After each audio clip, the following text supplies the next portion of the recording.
अस्सलाम वालेकुम नाज़रीन, मैं हूँ आयशा रहमान और आप देख रहे हैं मेरा फेसबुक और यूट्यूब चैनल।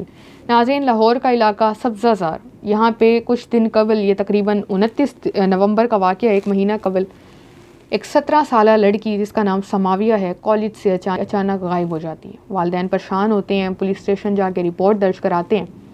रिपोर्ट जैसे ही दर्ज होती है तो पुलिस अपनी इन्वेस्टिगेशन भी शुरू करती है और आस पड़ोस भी ये लोग पूछना शुरू करते हैं, घर वालों दोस्तों से पता करते हैं, लेकिन कुछ मालूम नहीं होता कि समाविया कहाँ गई है। जब पुलिस इन्वेस्टिगेशन का दायरा कार बढ़ाती है, जियो फेंसिंग शुरू करती है, कॉल डाटा रिकॉर्ड निकलवाती है, ये बच्ची के पास मोबाइल फ़ोन भी होता है।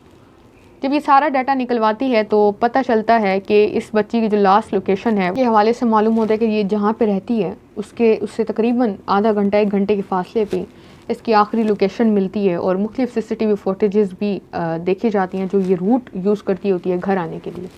खैर, पुलिस अपनी इन्वेस्टिगेशन में पूरी तरह से जुट जाती है सारे मामलात को। आखिरकार इसके वालिदैन को एक मैसेज आता है। ये मैसेज होता है कि आप 30 लाख इकट्ठा करें, वरना आपकी बेटी का वो हाल होगा जो आप अंदाज़ा भी नहीं लगा सकते। वालिदैन काफ़ी परेशान होते हैं, पुलिस को दोबारा बताते हैं किस तरह से हमें मैसेज आया। पुलिस भी इस मामले को मज़ीद बागौर देखना शुरू करती है। पुलिस ये ट्राई करती है कि जिस नंबर से मैसेज है वो इस बच्ची का ही नंबर होता है, लेकिन ये पता करती है कि ये लोकेशन है कहाँ की, इस वक्त ये मोबाइल है कहाँ और क्या लोकेशन शो हो रही है। जो ये लोकेशन शो हो रही होती है इस सब्ज़ाज़ार से और इस बच्ची के घर के दरमियान की ही कहीं की लोकेशन होती है ये। खैर, पुलिस दोबारा मज़ीद इन्वेस्टिगेशन शुरू करती है और पुलिस इनको कहती है कि आपने करना ये है कि अगर दोबारा मैसेज आए, कॉल है, ये जो भी बात हो, आपने यही कहना है कि हमने पैसे तैयार कर लिए हैं और हम पैसे देने को तैयार हैं, आप लोकेशन बताएं। खैर, जब दोबारा मैसेज आता है तो ये इनको कहा जाता है कि आपने पैसे ड्रॉप करने हैं, लेकिन लोकेशन नहीं बताई जाती। और दूसरा ये जो वालिदैन होते हैं समाविया के, वो ये कहते हैं कि हमारे पास 6 से 7 लाख इकट्ठा हो सका है, मज़ीद भी हम इकट्ठा करें और हम आपको दे देंगे मज़ीद पैसे भी। ये कहते हैं कि अच्छा करना अब आपने ये है, ये जो किडनैपर्स होते हैं, ये जो अगवाकार, ये अगवाकार कहते हैं कि पेमेंट आपने कहीं प्लेस नहीं करनी, बल्कि हमें क्रिप्टो में ट्रांसफ़र करनी है। क्रिप्टो करेंसी है, बड़ी मशहूर करेंसी है और दुनिया आजकल ट्रेड कर रही है उसमें। खैर नाज़रीन, ये जो पुलिस है वो पता करती है कि क्या क्रिप्टो में ट्रांसफ़र करने से लोकेशन ट्रेस हो जाएगी, हम मुल्ज़िम तक पहुंच सकते हैं, क्या इतना सेफ़ है ये। लेकिन मालूम होता है कि ये इतना सेफ़ नहीं है। अब पुलिस जो है मज़ीद इन्वेस्टिगेशन करती है, मज़ीद कॉल डाटा रिकॉर्ड को खंगालती है और ये जो लोग होते हैं ये बार बार यही बात करते हैं कि हमें जो पेमेंट है वो क्रिप्टो में ही चाहिए और हमें कैश में नहीं चाहिए।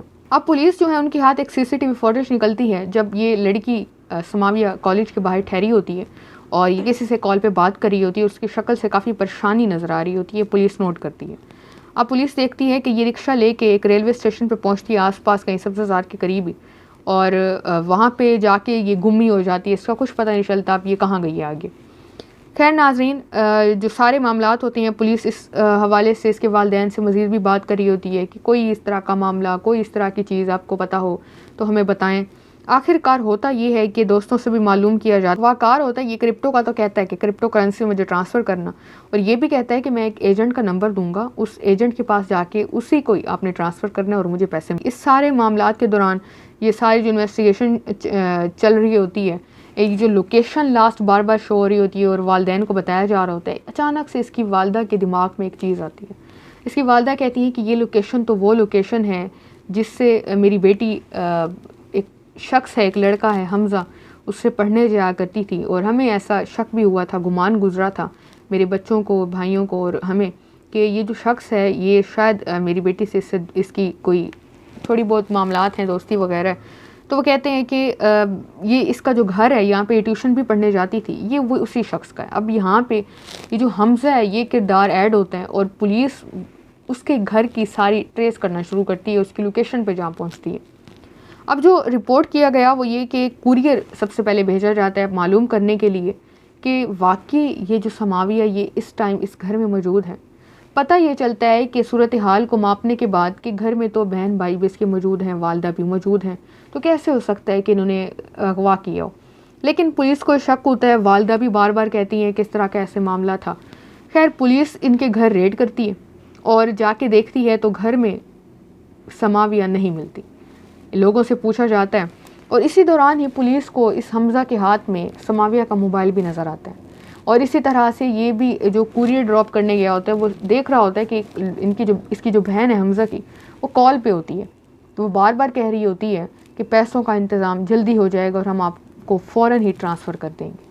अब ये चीज़ें और ज़्यादा कहीं ना कहीं क्लू दे रही होती हैं कि ये सिचुएशन से मिलती जुलती चीज़ें। वो इनके घर रेड करती है और इनके ऊपर वाले पोर्शन पे जाके चेक करती है कि पता चलाएं कि आखिर ये है भी या नहीं। पूरा घर खंगालती है पुलिस और इसको आवाज़ें देना भी शुरू करती है। अचानक समाविया की चीखने की आवाज़ आती है और वो कहती है कि मुझे बचाओ बचाओ। पुलिस देखती है कि एक कमरा है और खिड़कियां शीशे की हैं और अंदर ये बच्ची मौजूद है और इस शख्स हमज़ा को भी गिरफ़्तार करती है और इससे चाबियों का तकाजा करती है, लेकिन ये कहता है कि मेरे से चाबियाँ गुम हो गई हैं। खैर पुलिस शीशे तोड़ के अंदर दाखिल होती है और उसको बाजियाब कराती है। अब यहाँ से मामला शुरू होता है कि ये लड़की जैसा पूछा जाता है इस बच्ची से, यहाँ पे वालिदैन के लिए भी बड़ा सबक है, मैं हमेशा कहती हूँ, और बच्चों के लिए भी जो इस उम्र में होती हैं, टीन एज में, उनसे गलतियों के जो इम्कानात होते हैं वो बहुत ज़्यादा होते हैं। ये उम्र ही कुछ इस तरह की होती है। खैर नाज़रीन, ये बच्ची बताती है समाविया कि मैं ट्यूशन इससे, हम 2 क्लास से 2nd क्लास से इकट्ठे पढ़ते थे स्कूल में, फिर मैं इसे ट्यूशन पढ़ने भी जाती थी। मेरे वालिदैन को थोड़ा बहुत, मेरे भाइयों को, वालिदा को शक भी गुजरा था, लेकिन मेरी इससे बात होना बंद हो गई थी। 2021 में वो कहती है दोबारा मेरी इससे बात शुरू हुई, बोल चाल शुरू हुई। तो एक दिन इसने मुझे कहा, हमारी बात कुछ ज़्यादा होने लगी, तो इसने मुझे कहा कि मैं तुम्हें मिलना चाहता हूँ तुमसे और तुम किसी तरह से मुझसे मिलो। ये कहती है कि मैं बाज़िद थी कि मैं नहीं मिलना चाहती, लेकिन आखिरकार ये उसकी बातों में आ गई और इससे मिलने के लिए चली गई। अब ये जब जाती है तो ये इसको मोटर बाइक पे बिठा के अपने घर ले जाता है और इसको अपने ऊपर पोर्शन पे बिठाता है कमरे में और इसे कहता है कि मैं अभी तुम्हारी अपने बहन भाइयों से, वालिदा से मुलाकात भी कराता हूँ और अपना मोबाइल तुम मुझे दिखा दो, मैंने कुछ चीज़ें देखनी है, और इस तरह से पासवर्ड तक ले लेता है। अब इसको कमरे में बंद कर देता है और इनकी जो प्लानिंग होती है वो यही होती है कि हमने 30 लाख बच्ची के वालिदैन से लेकर, शायद इनका जो इरादा होता है वो ये होता है कि इस बच्ची को ये कत्ल कर देंगे। क्योंकि आप खुद देखें, ये लड़की हमज़ा को जानती है, इसकी फैमिली को जानती है, घर उसने देख लिया होता है, तो ये मुमकिन ही नहीं था कि ये इसको अब छोड़ते। इन्होंने इसका कत्ल करना था। और ये हमज़ा बताता है कि इसने इस वजह से इसको अगवा किया क्योंकि ये एक क्रिप्टो की इनकी ट्रेड थी जिसकी वजह से इनको नुकसान हुआ था और उसकी भरपाई करनी थी। और उसने ये प्लान बनाया इसके घर वालों ने कि इसको और इसके वालिदैन से पैसे बटोरते हैं। खैर नाज़रीन, ये बड़ा ही एक अहम अपडेट थी। आजकल की जो हालात हैं वो यही हैं कि आप अपने बच्चों पर नज़र रखें, देखें वो किससे बात करते हैं।